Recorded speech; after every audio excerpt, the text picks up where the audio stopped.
But when you and I take up this call and we talk about abortion, if we speak about it in church, we're told we're too political. If we speak about it in the political arena, we're told we're too religious.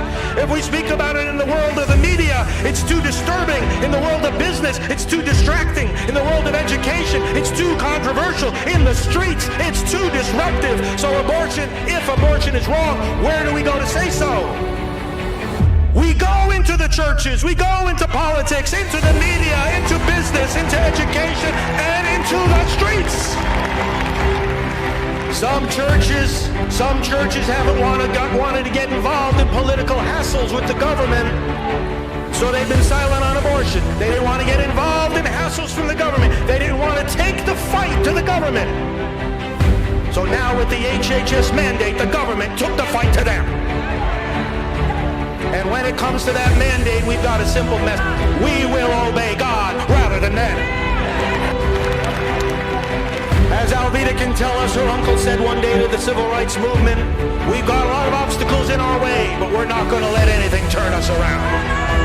We're not going to let no dogs turn us around, no water hoses turn us around, no police clubs or jail sentences, and we're not going to let any injunctions turn us around. And so today I say to you, in the pro-life movement, no Planned Parenthood is going to turn us around.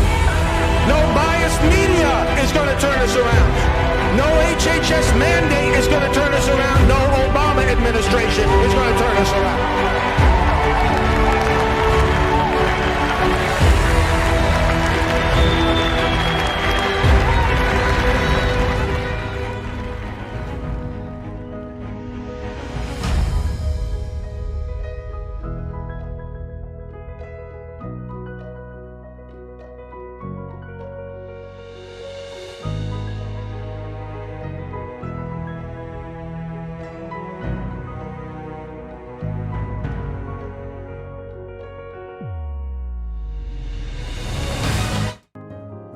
We are marching for a certainty.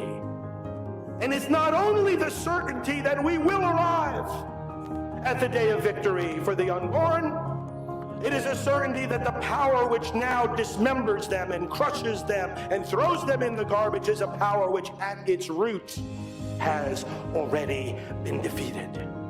Well, I'll tell you, Father Frank, it's amazing that we're actually sharing the stage with you.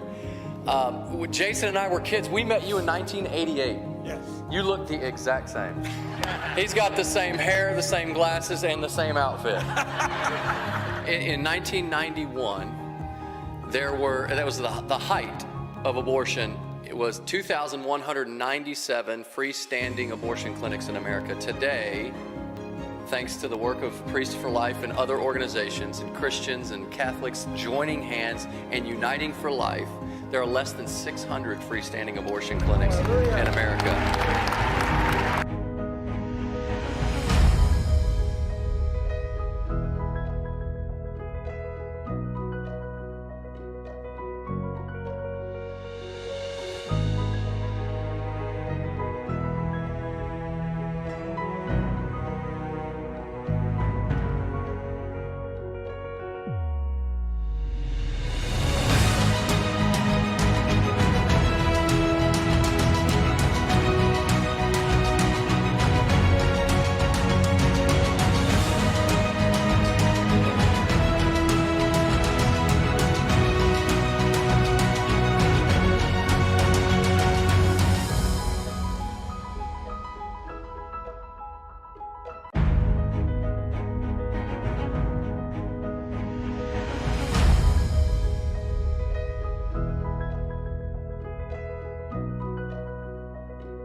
evening, friends. Father Frank Pavone here, National Director of Priests for Life. Welcome. Thanks for spending some of your Friday evening with me. Well, Carmen is expressing my sentiments exactly tonight. The RNC convention was awesome. Loved watching every second of it. That's exactly how I feel. It really was awesome. And you know what? You may have missed some of it. You may have missed all of it. But we're going to make sure that if you're connected with us, you don't miss any of it. Because over these next few weeks, we are going to analyze it. We are going to rebroadcast it. We are going to take each and every speech, each and every little ad that was done and special video that was prepared, and not only replay it, we're going to talk about it. We're going to analyze it. We are going to unpack it. We're going to let you help you to share it with others, because these past 4 nights, I mean, I don't think there's any words to describe. There has never been a more impressive political convention in our history. And I want to talk a little bit about that tonight after I pray with you and share with you a few other things. I want to talk a little bit about this convention and get your thoughts and impressions about it as well. My goodness, absolutely beyond words. And what a great opportunity to educate our fellow citizens, those who may be on the fence about whom they're going to vote for, not only in the presidential race, but all the way up and down the ticket. Are they going to choose the vision of the Republican Party, or are they going to choose the vision of the Democrat Party? That's the choice before America. As Colin is saying, it was amazing, powerful, positive from start to finish, and it finished with the Ave Maria. It finished with the Ave Maria. Now, I don't know if it's ever been done, but from the balcony of the White House, with the president and his family standing there in reverence, together with a couple of thousand other patriots, the Ave Maria was prayed. I mean, Caitlin is saying, I could not sleep. Me neither. It was so good. And you know what was so exciting about it? Not only the power of the stories of the Americans who were sharing their support for the Republican vision and for the president, but you know what was so exciting about it too? To realize how many people were getting their first glimpse of the character and vision of this president, and how many people were getting their first glimpse of the real heart of the Republican Party and the vision of that party for America. That's exciting to me, that this was a tool that the Republican Party and the President Trump's administration placed in our hands, okay, to give to our fellow citizens.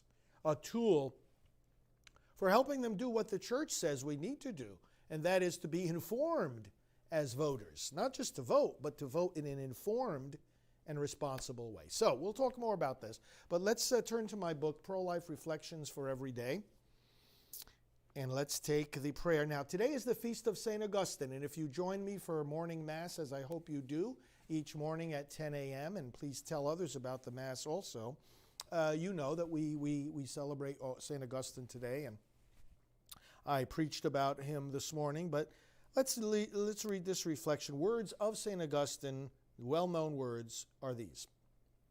You have made us for yourself, O God, and our hearts are restless until they rest in you.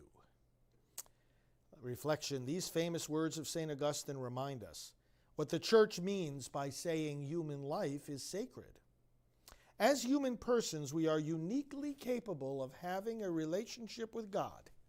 Our lives are oriented to Him as our final goal and fulfillment. Hence, we cannot be owned by others, manipulated by them, or discarded. Let us pray.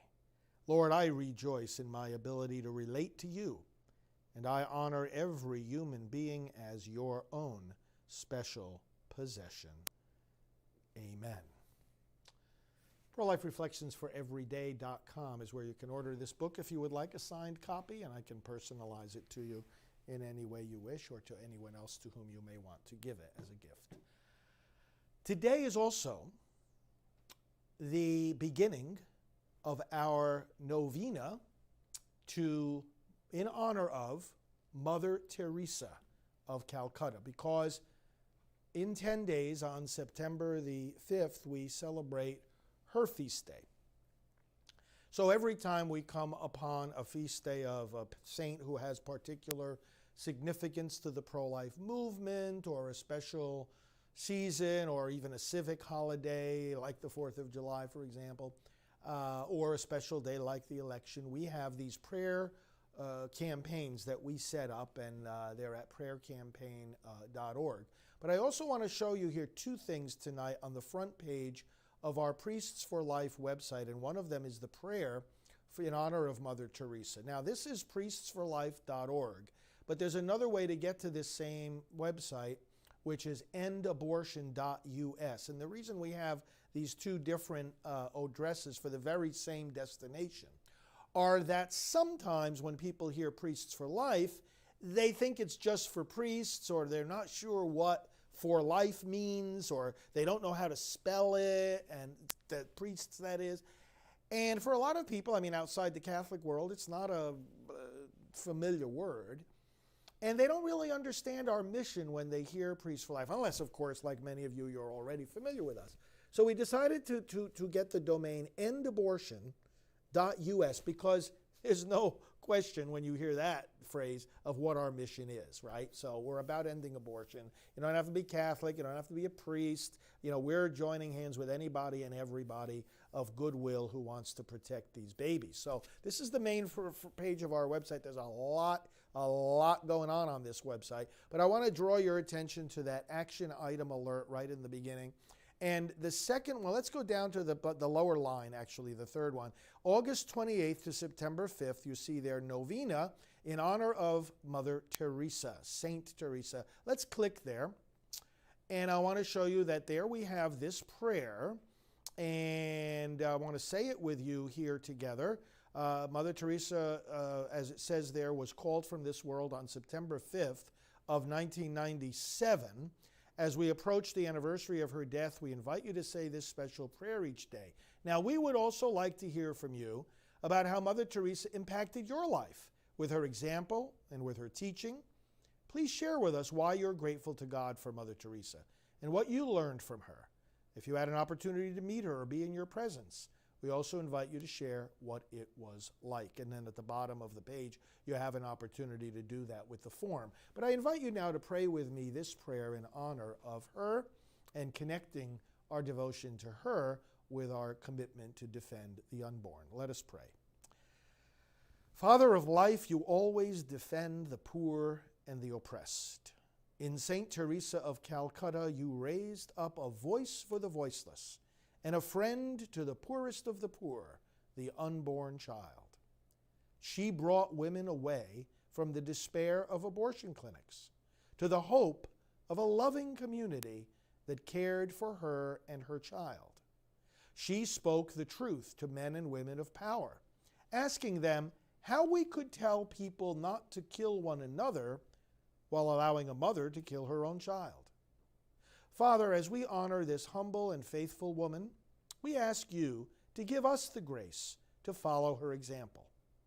May we be bold in word and generous in action, to love and serve the unborn, and to awaken our world to know, as Mother Teresa said, that the greatest destroyer of love and peace is abortion. Fill us with love, bring us peace, and let us share your life forever. We pray through Christ our Lord. Amen. So, once again, priestsforlife.org or endabortion.us. Go to the very same place, and you will see there our front page, and then the red action box, and then at the bottom there, the novena prayer to Mother Teresa. Now, speaking of which, I'm going to show you another thing right here. But before I do, I just went to Joe Biden's Twitter feed and noticed there he just posted about an hour ago a tweet saying that America was built on the notion that all men and women are created equal. He said, let's ensure that we protect all people equally. And so I responded to that tweet and I said, you're kidding, right? I said, why aren't you willing to protect these people? And then I put there as an attachment to my tweet a video clip of the unborn child at 7 and 8 weeks moving around in full color video by embryoscopy, and challenged Joe and his followers there to recognize that they've got a really big blind spot. You can't be talking about equal protection for all people when you don't want to protect the unborn. I don't care what you believe about them, Joe Biden. Don't tell me what you believe, what the Catholic faith teaches. I'm asking, what are you going to do to protect these babies? And so that of course reminds us of what Mother Teresa, as we were just praying in honor of her, what she said. She gave that prayer breakfast speech back in 1994, and Bill Clinton was sitting there, and she was talking about the same thing. We got to protect the unborn. It's very basic. So let's go to, Patricia is saying she went on a mission trip to Calcutta with the CFRs, great community, and stayed at the house with the Missionaries of Charity, saw her room, prayed, attended Mass, worked with the sisters. Beautiful, beautiful memories. Thank you, Patricia, for sharing that. It reminds me of the day when I was over there. I spent a week with Mother Teresa over there back in, what year was it that I went there? 1994. I went over to Calcutta, spent a week with her. I was just starting off my full-time work with Priests for Life, and went there to spend some time getting some advice from Mother Teresa. And we had a lot of great conversations, meals together, and just private time together. And she brought me around to see the different houses there. But in the morning, I got a chance to say Mass for the sisters and preach. And it was the strangest experience. The readings one day were all about being holy. And I found myself standing in a pulpit preaching about holiness, with Mother Teresa sitting right in front of me on the floor with about 100 other sisters. What an experience that was. But let's go back to the Priests for Life webpage for a moment. Again, priestsforlife.org or endabortion.us. And look at the action item alert box again, if you would, my friends, and you notice what I have there. Watch and share the GOP convention speeches. Again, this is voter education. A church can do this. We're all legally permitted to do this, to give people information that will help them make an informed choice in the elections. That is what this is about. And what motivates us, of course, are the moral dimensions of voting. And we are pastors, we are priests, we are Christians. We are responsible to bear witness to the moral teachings of God's law and their implications for society. So, individual speeches, you'll see there on the second line, and the full coverage videos are available on YouTube. Now, let's click there. And I just want to show you that if you click there, this is my YouTube page, and it goes right to the videos page. And look at all of those videos. Let's start scrolling down slowly. Those are all individual clips and individual speeches from the 4 nights of the convention. So you can go here, scroll through it, peruse the titles, the people. You got clips there from the president's speech. You have also, some of these links are to the entire video of that particular evening. It's also interspersed with some of the videos of my morning masses. But most of this is convention clips. And again, this is something that is very, very helpful for the education of the voters. And this is my personal page, by the way, my personal YouTube page. So I want to encourage you, friends, in these coming weeks, as I say, we're going to delve into these over these next few weeks. We're going to analyze every word that was spoken at this convention, but I want to urge you to share this with other people and really, really help them to immerse themselves in it. Okay, so that's the website. Today, also, let me tell you, is the 57th anniversary of, guess what? What happened 57 years ago today on the Mall in Washington? Martin Luther King Jr. gave a speech. This is the anniversary of the I Have a Dream speech. And of course, Alvita, his niece, works with me full-time here on Priests for Life. You see her on our many broadcasts. And we are rejoicing in this anniversary. Each year we help to bring special attention to the speech. And I just want to remind you of one thing he said in that speech, and that is that the great crowd that was before him, great men and women and families in the civil rights movement, had come to Washington, D.C. to cash a check. To cash a check. In other words, in America, we have the promise of freedom and equal protection under the law. And that was deprived to our African American brothers and sisters for a long time. We no longer have, contrary to the dark and dismal assessment of the Democrats, we no longer have systemic racism in this country. There is nothing that an African American man or woman cannot do in this country, no position that they cannot reach simply because they're black. We simply don't have that in our country now. Sure, there will always be certain people who have the wrong attitudes. There will always be certain people who have the wrong attitudes about anything. But show me one policy in this country that prevents a man from getting into any position in government or any position in business. Show me an actual policy that prevents him from doing that, or an African American woman that prevents them from doing that simply because they're black. We don't have that in this country anymore, and it's simply wrong for any party or personality to claim that. But the point I'm making is they came to Washington 57 years ago and said, you know, this promise that America provides equal opportunity and protection has come back to us as a check marked insufficient funds. And we refuse to believe that the vaults of liberty and equality in America are insufficient to bring freedom and equality to our people. And that's why they marched. Friends, that's what we're doing today for the unborn. That's what we do at the March for Life in Washington, D.C. every year. That's what we do in marches and rallies from coast to coast all throughout the year. That's what we do. We are claiming a check. We are cashing a check. We don't only go to Washington, we go to every city, town, and village across America, and we say there is, in the vaults of American freedom and justice and promise, enough for the unborn. There is enough.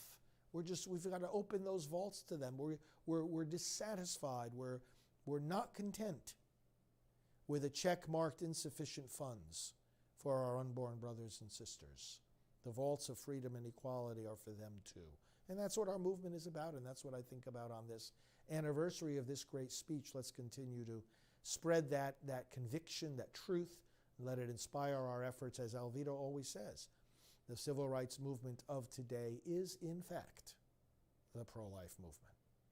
Well, we have a few things coming up before I share another thought or two about the conventions and be glad to answer your questions.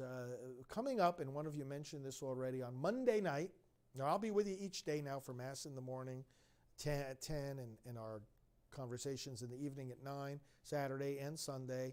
And then Monday in the evening session, it's going to be a special program, mostly in Spanish. So please, over the weekend, you have anybody that you know, not only who may be primarily a Spanish speaker, but also anyone of Hispanic heritage, give them a special invitation to join us Monday night to talk about this election, especially perhaps they may have some ideas about the president or why they don't like him or trust him, and a lot of erroneous ideas going around about him. But he's got a great relationship with the Hispanic community. La Latinos for Trump are doing a great job in his electoral campaign.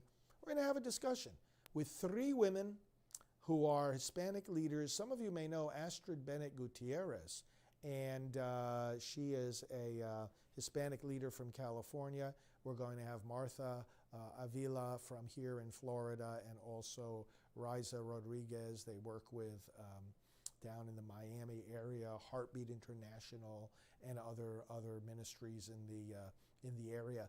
I'm going to be joined by these three wonderful ladies, and we're going to have a conversation. Again, it'll be a bilingual conversation, but mostly in Spanish. And please invite others to join on Monday night. We're going to have a great discussion. Okay. We're also getting ready for the first of our Trump Book Club. I hope you haven't forgotten about that. The Trump Book Club discussion, which we're going to have on the first one on September the 2nd, Wednesday night. So this coming Wednesday night. Now, the book that we're going to talk about first, you remember, is Jesse Romero's book, A Catholic Vote for Trump. And many of you have read that book. Some of you may have purchased it when we first mentioned the other night that we were going to do this as the first book of our book club. So I hope you have the book. I hope you're reading it or have read it. But if you haven't, well, you'll still enjoy the discussion. And guess who's going to join us for the discussion?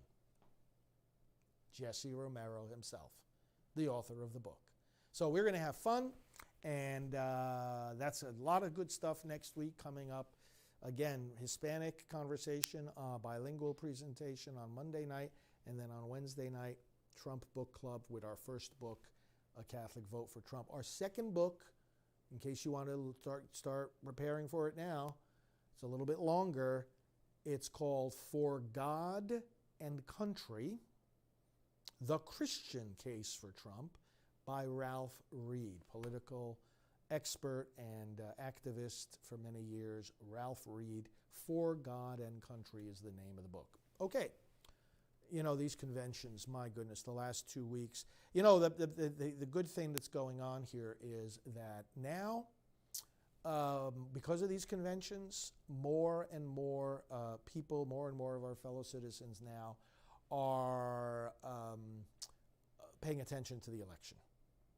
I mean, you who have been joining me every day for all year long, we've been talking about it for a very long time. But now, more and more people are starting to say, hey, wait a minute, maybe I better start thinking about the election and seeing who's who and what's what. Remember, it's about policies, not personalities. That's one of the key things that the convention this week taught us about. The Democrats, they can't stop their obsession about the personalities involved. They're all into identity politics, and they're focused on how bad President Trump, how bad they think he is, and his personality and so forth. What's his personality going to matter 40 years from now? But you know what's going to be happening 40 years from now? Judges that he appoints now are going to be issuing decisions affecting our great-grandchildren. 40 years from now, Trump-appointed judges will still be issuing decisions. I mean, we have to think in long terms. He's put 230 judges on the federal courts. They all serve for the remainder of their lives.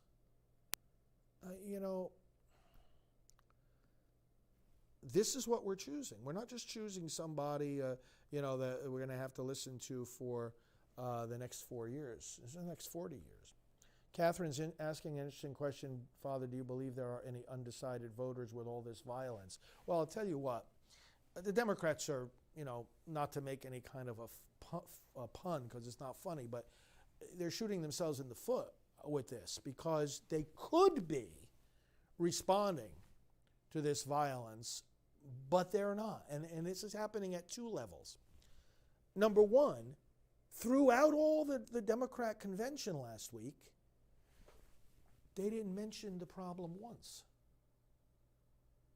It didn't come up. They didn't address it. The riots, the violence, the looting, the burning. Why couldn't they address that? Why couldn't they express some concern about that? Only now, after they noticed, hey, this is hurting us, now in the last couple of days they start mentioning it, but my goodness, too little, too late. And as the president has pointed out, the 10 most dangerous cities in America are run by Democrats. These Democrat mayors, they can't get their act together. They're running these cities into the ground. They don't support law enforcement. So are there any undecided voters? I'll tell you what, and my friend Ralph Reed, who, as I said, is one of our nation's really, I consider him one of the top political experts, and various other political experts that I know, they have pointed out that there are fewer undecided voters than ever. And in a sense, this is a very good thing. People need to get out of the middle, you know. It's like, you know, there's much more polarization, and we do have overall fewer undecided voters. That doesn't mean there aren't any, and there's a lot of independents. And here's the good news, as we're seeing from initial results out of these conventions. You know, usually when a party has its convention, the nominee and the party get a bump in the polls from the convention. People are taking a closer look at them, and, you know, people get more excited about what they're hearing. Biden hasn't gotten a bump from his convention. Initial indications are that President Trump is getting a bump. We'll know more next week with various polls. But isn't that interesting? Biden is not getting the bump. And that's not good news for the Democrat side of the fence. All right, so you know what's sad about all this? What's sad about these, looking at these conventions, and the president made this so clear last night in his fabulous acceptance speech. And by the way, did you see just a couple hours ago he had another rally? It was in New Hampshire. We broadcast that also. He said, I thought one of the most significant lines of his speech last night was this. He said, look, the Democrats spent their whole convention tearing down America. I mean, they're literally criticizing America. They're not just criticizing problems in America. I mean, we can all criticize problems in America. That's not what they're doing. They're criticizing America. They're saying this country is systemically racist. It was racist at its very beginning, so they claim. And they heap all kinds of negativity on the very principles on which the country was founded. Well, the president asked a very key question last night that I asked too. And that is, how can you lead a country that you are constantly tearing down? And why would you want us to let you lead a country that you think so poorly of? What's this about? If you have such a negative view of America, why would you want to be involved in becoming its leaders? And why would you think we would want you to lead? We want people to lead this country who believe in this country. We want people to lead us and fight for us and defend us who know that there's something good there to defend. Otherwise, what's going to motivate them to defend us? What's going to motivate somebody to protect America from her enemies if they themselves are her enemies? That is one of the most important questions now going forward in this general election season. Why should we want to put a party in power to lead a nation that they've been constantly looking down on and doing nothing but criticizing? You know what else they didn't do during their convention, the Democrats last week? They didn't tell us the specifics of their policy, their plan, their agenda. It's not that they don't have one, it's that they do. And you wouldn't like it if you heard it. So they didn't talk about their positive, forward-looking agenda. They just talked about how much we have to hate President Trump. What's the matter with these people? Tell us your agenda. You want us to vote for you? Now, someone was saying something very, very true. It's not about the undecided voters. It's about who shows up to vote. And that's the game. That's the name of the game right now, my friends. Beyond all the arguments, and we'll answer any questions that people, want to bring us on these programs, but it's beyond the arguments, it's about communicating with the voters, getting out the vote. If you want to help, you want to volunteer, you want to spend some time between now and Election Day, prolifevolunteer.com. I want to urge you to go there. There's a little form. We'll be talking more about it in our programs. prolifevolunteer.com. We need your help. We need people knocking on doors and we collaborate with groups that are doing exactly that. I mentioned Ralph Reed, his group, and a few other groups. You want to go knocking on doors? Talking to voters? It won't be cold or random. It would be targeted voters. We know exactly who we would be sending you to knock on doors for. Or make phone calls. We'll make phone calls from the comfort of your home. We'll give you a list of targeted voters to call, give you exactly the script to use. But these are the kinds of activities that we need help doing. And not just that, but also, spreading literature around or sharing things online. A large number of things that can be done. ProLifeVolunteer.com. Go there and we'll be in touch with you and give you some training. But, these conventions, they didn't show us their agenda, the Democrats. They want to hide their real agenda. Because it's a socialist takeover of America is what it's about on the other side. It's socialism, communism. This is not an exaggeration. This is no longer two political parties that, we abide by the same principles and the same goals. We have just different ideas of getting there. Well, it may have been that way in the past, but not anymore. Not anymore. These are people with a different agenda, and it's not friendly to America. So we shouldn't be allowing them to lead America.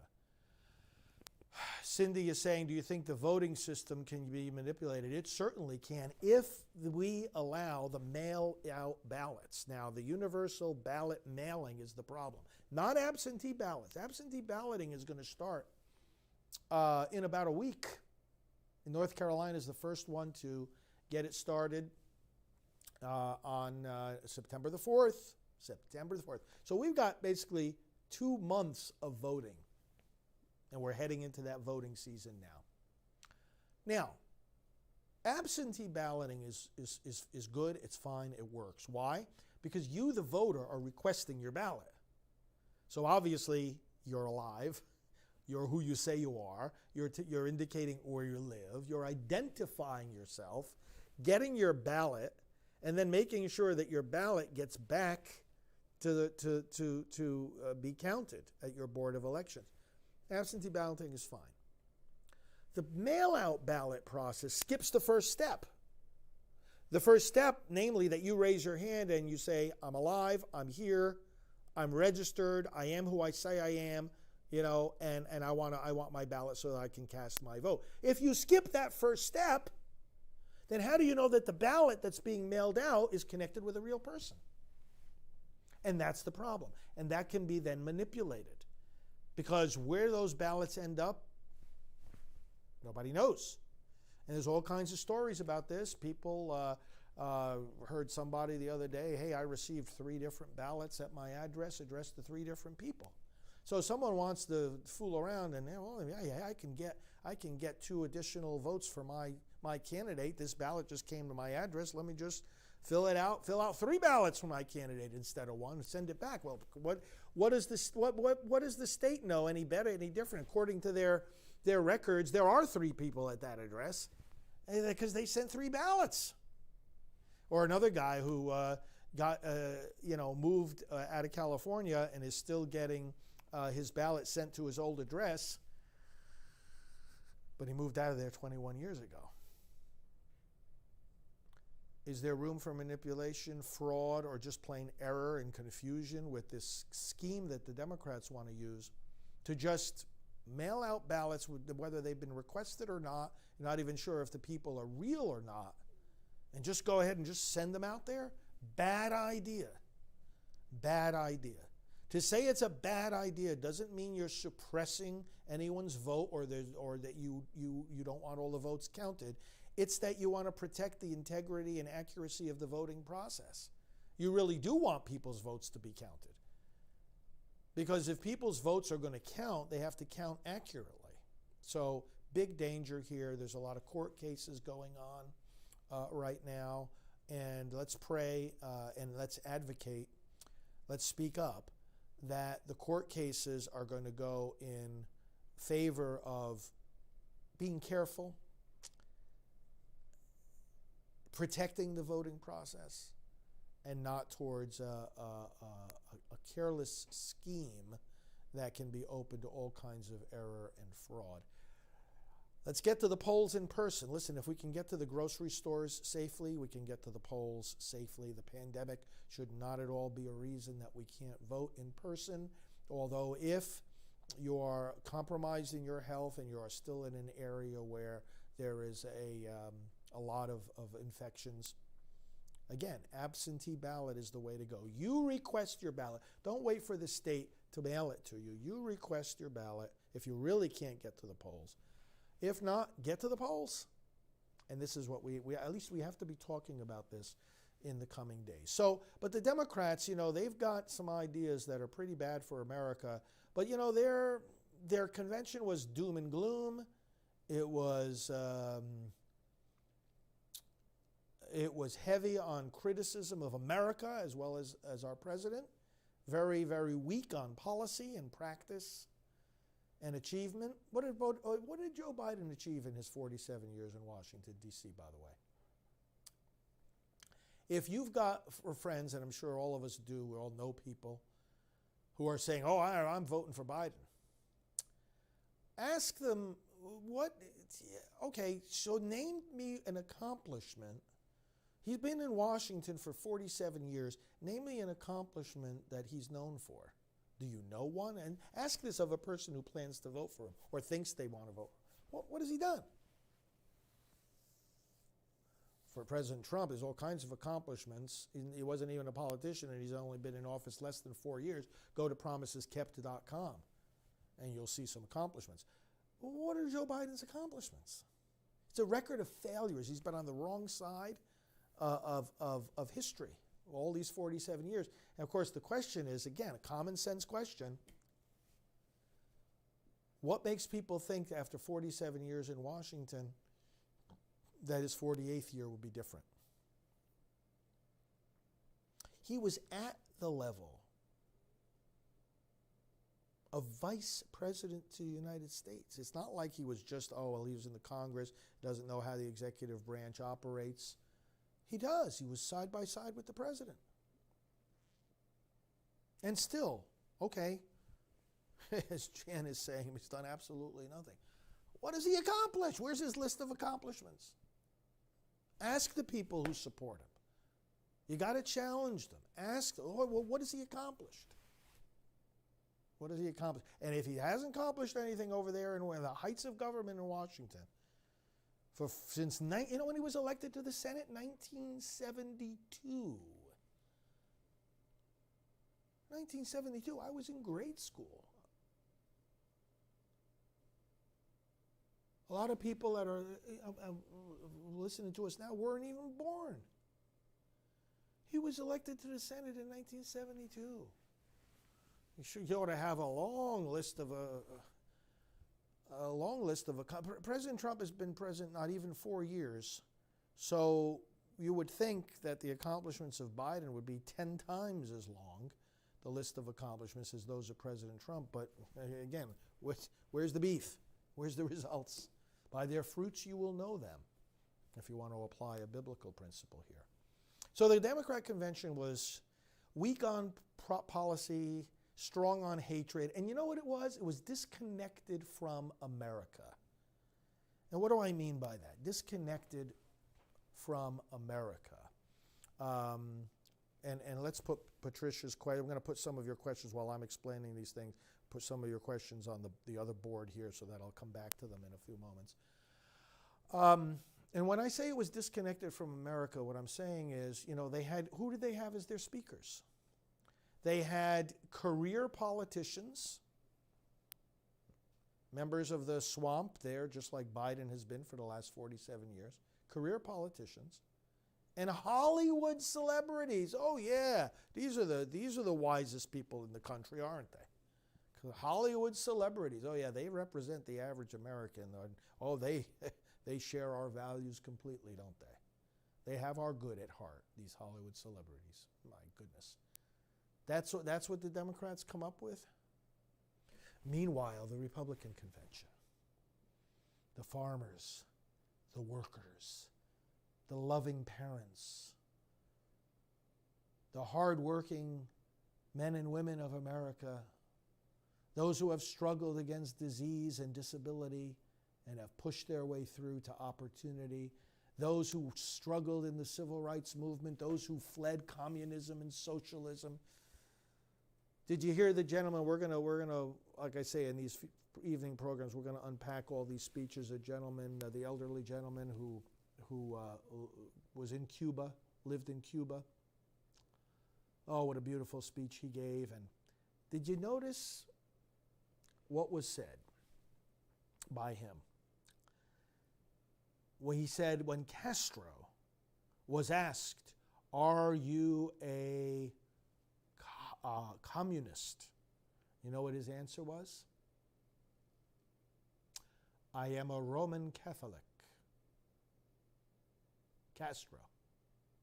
Friends, you know, I was told a very silly thing the other day by somebody, that they're going to vote for Biden because he's a Catholic.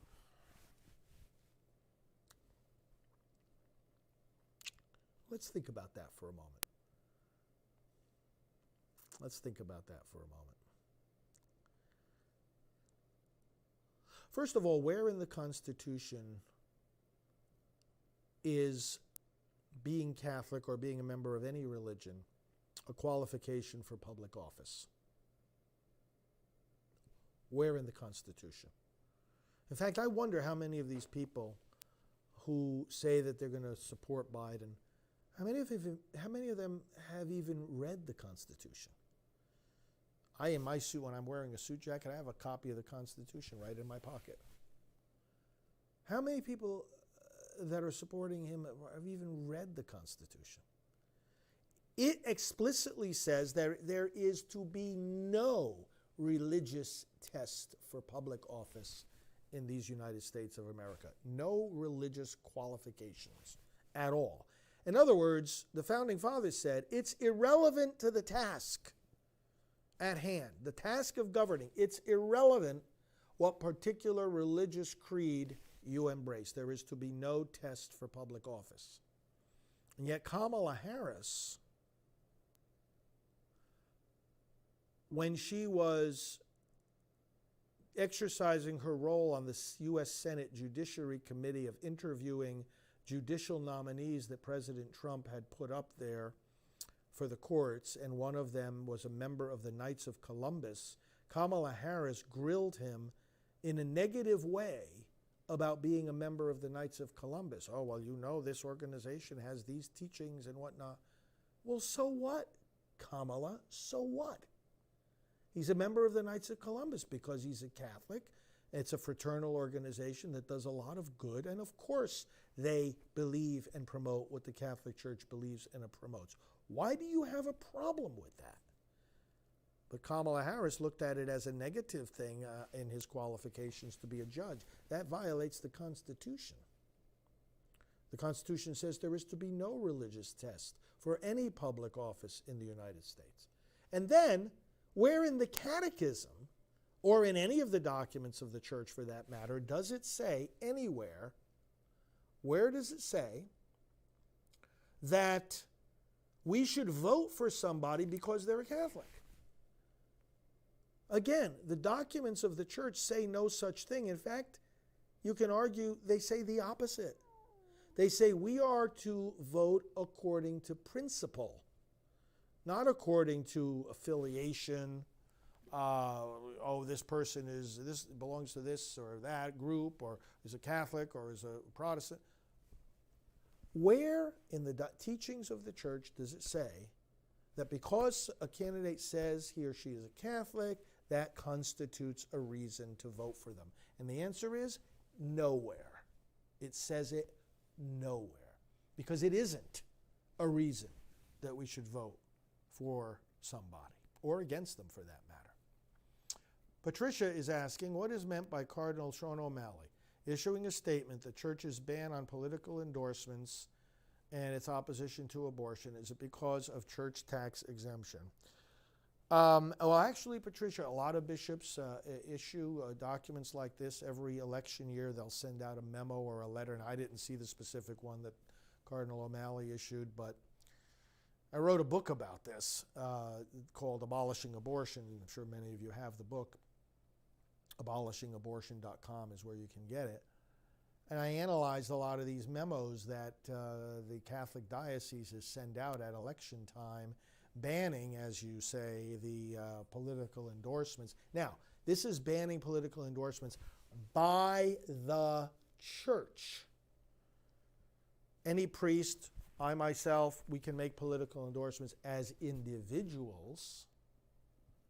I'm not giving up that right, and you shouldn't either. But it's a question of, is it a question, like you ask, of the church's tax exemption? Well, I'll tell you what it is. It's a question of the lawyer's interpretation of what's required to have tax exemption, the lawyer's interpretation. Because in the tax code is an ambiguous and many would argue unconstitutional provision that says, and it doesn't even say churches, it's been interpreted to include churches, but it says that tax-exempt organizations of the 501c3 category may not, let's put Marie's question on there too, may not intervene in a political race. Well, it doesn't define what that means. It was put in there without any legislative hearings or debate or amendments where it could be further specified and clarified what does intervening in a political race actually mean. Because that wasn't defined, there's been ambiguity ever since. Now, this provision in the tax code is called the Johnson Amendment. It's been in there only since 1954, and President Trump has said we have now obliterated it. In other words, even though to get it out of the law technically, Congress has to act, and Congress has begun the process of so acting, but hasn't gotten that change passed yet. But nevertheless, the president took executive action to tell the IRS, you are not to enforce this. In other words, he wants priests to be able to speak their mind. And guess what I do? I do exactly that, right? And some people attack me for it. Just go right ahead. You got nothing better to do than some of these people are so, I wish I had smarter enemies, to tell you the truth. I got enemies, but they're really dumb. And they attack me for speaking my mind on political matters. Dumb, dumb, dumb. Anti-American. It's anti-Catholic, too. Now, we Catholics, especially us priests, we're second-class citizens. No, priests aren't second-class citizens. Believers are second-class citizens. Priests are third- or fourth-class citizens.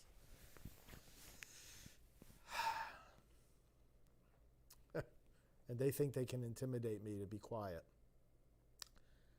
No, the problem here is that there are attorneys that are really bad at their jobs when it comes to this area of the law. And they advise these bishops in ridiculous ways. Hear it, some of you out there who are these attorneys, ridiculous. You really ought to go back to law school, honest to God, some of you. Ridiculous what they say to these bishops. It's, if Father gives a pro-life homily during election time, he might lose the tax-exempt status of the church, and if the IRS takes away the tax-exempt status of the church, which, by the way, they'll do on Monday morning, according to the hallucinatory thinking of these people, they'll take the tax exemption away on Monday morning, and because that church is connected with the diocese, they'll take away the exemption of the whole diocese. Because that diocese is connected with the Bishops' Conference nationally, they'll take away the tax exemption of all the dioceses and all the churches and all the institutions throughout the United States.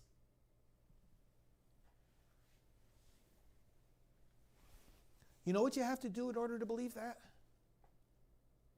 Either get drunk or start taking drugs. That's what you've got to do in order to believe that. Not go to law school. Any attorney who's going to tell a bishop anything remotely approaching that doesn't deserve to be an attorney. So really bad, really crappy advice that these bishops get, unfortunately, and then they don't know any better themselves than to follow it. So I wrote a book about this, Abolishing Abortion, and take a look. You'll see what you'll see what we have to say about that. I'm trying to keep up with all these different questions. So Kevin, go ahead and let's put Kevin's question on there. Abby's a friend of mine, and I've been associated with her journey, so I'll be happy to talk about her in a moment. But Marie is asking, is it a sin knowingly to vote for a pro-abortion candidate or party? It's wrong to do so. Now, when something is wrong, when a person does it, do they themselves commit a sin? Well, committing a sin depends on not only the thing being wrong, but also depends on how much you know it's wrong and how much you consent to it. So we usually don't evaluate things from the point of view of inside the person. If I say, well, you're going to commit a sin if you do this, the point is not for me to say that what's going on inside the person. 'Cause I don't know how much you know or how much you feel you have to do this. We don't need to evaluate that. What we need to look at is one of the three parts of the sin. Okay, three parts is what is the action? Is the action itself wrong? How much does the person know? How free is the person? Well, instead of trying to comment on all three of those things at once, which is what you do if you say, does this person commit a sin? Instead, the way it's better to answer it, is easier to answer, is to say, okay, well, is the action itself wrong? Well, to put somebody in power who you know that when they get that power, they're going to make it possible to kill more babies, of course it's wrong. How can it not be wrong? So that's what, especially when there's a strong pro-life alternative, right? I mean, the Republican Party is saying, you saw it, but one of those beautiful things about this convention this past week were the very, very strong and powerful pro-life speeches that were given, the pro-life statements that were made, the pro-life assertions that were articulated, including by the president again last night, talking about the horror of the Democrat policies on late-term abortion. Like I said, the Democrat convention, they were very, very weak on policy because they're afraid to let us know what their real policy preferences are. One of those real policy preferences is late-term abortion and infanticide. Let them defend that. By the way, we've got to win the House and as well as the Senate. You got to ask your House members, your House of Representatives, you know your House of Representatives candidate, I hope. And the Democrat, whoever's on the Democrat side of the ticket for your House race, ask him or her why they don't want to protect babies born alive after a failed abortion. Because the Democrats in the House have, under Pelosi's, if you can call it leadership, in quotations, don't even want that bill to see the light of day. They don't even want that bill to see the light of day. A bill that would strengthen protections for babies born alive. Born alive. So we should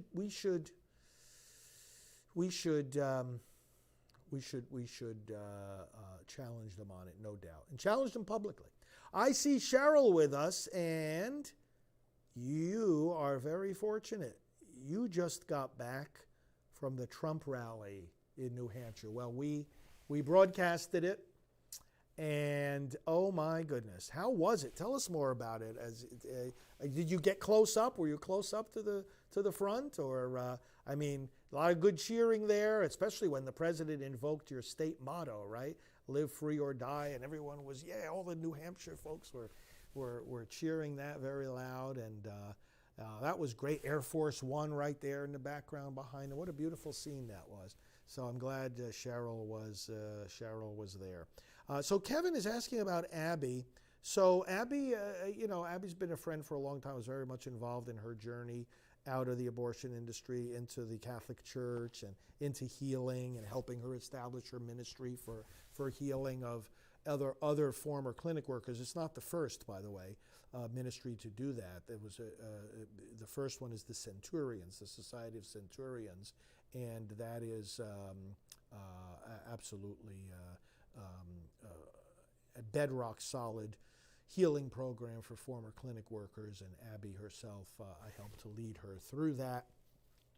And we work closely together. So she spoke, she was invited to speak at the convention. So the Republican Party and the campaign are very, very, obviously very, very grateful for her witness to, not only her witness to what abortion is, which she made very clear in her speech, but also it's a rebuke to Planned Parenthood and therefore a rebuke to the Democrat Party. Rebuke to the Democrat Party, which is so in bed with the Planned Parenthood organization. Now, she has made this claim about being disinvited to be on the pro-life committee. I don't know. I wasn't in on any of that decision or discussion. I have been part of that committee in both campaigns. And, you know, there are, these committees are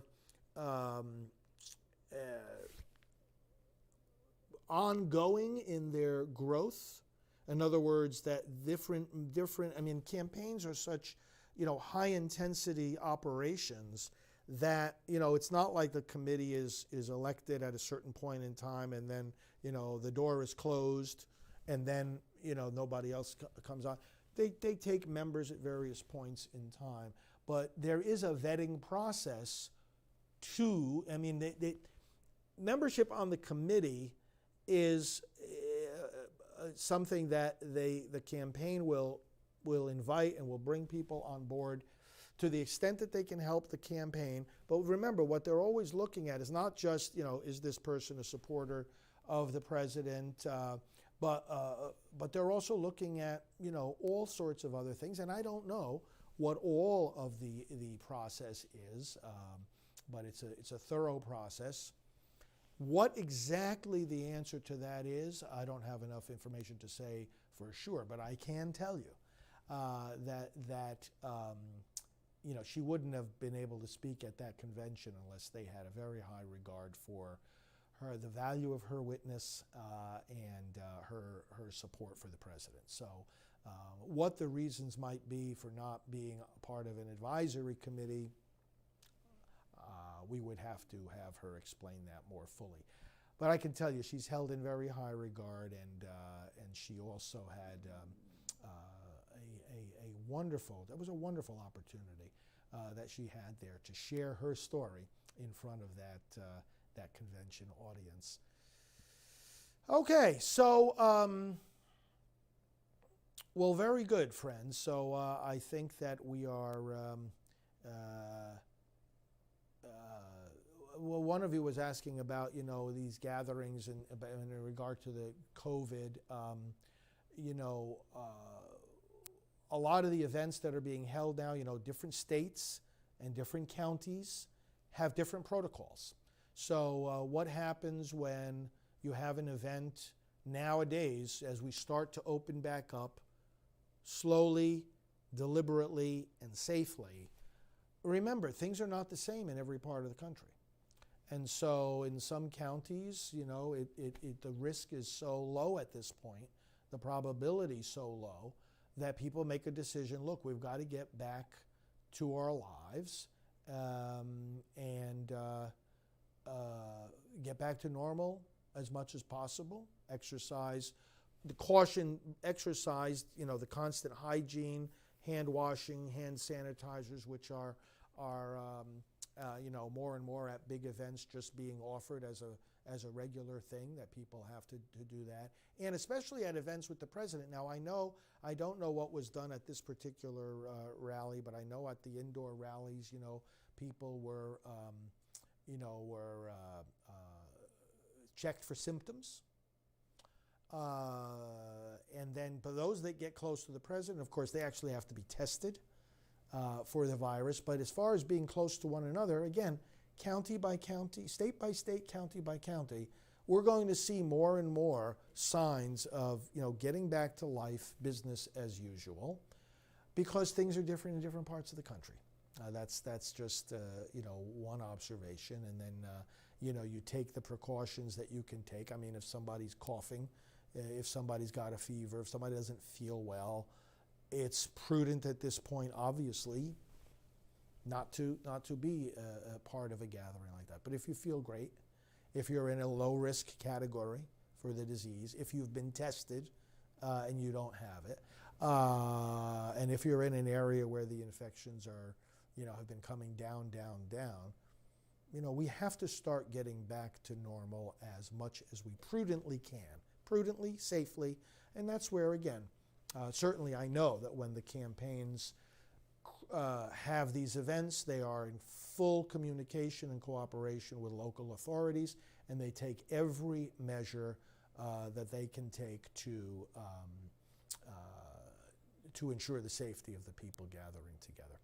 So, well, listen, friends, we are going to be talking with you each day. Things are going to get more intense as the campaign moves closer to Election Day. So I thank you for your involvement. Once again, go to prolifevolunteer.com if you can give some hours of volunteer time to help this election go the right way, and we'll give you some training and some information and some help. prolifevolunteer.com. So may the Lord bless all of you this night, give you His strength, His peace, answer all your prayers, and make you strong advocates for the unborn. And may Almighty God bless you, the Father and the Son and the Holy Spirit. Amen.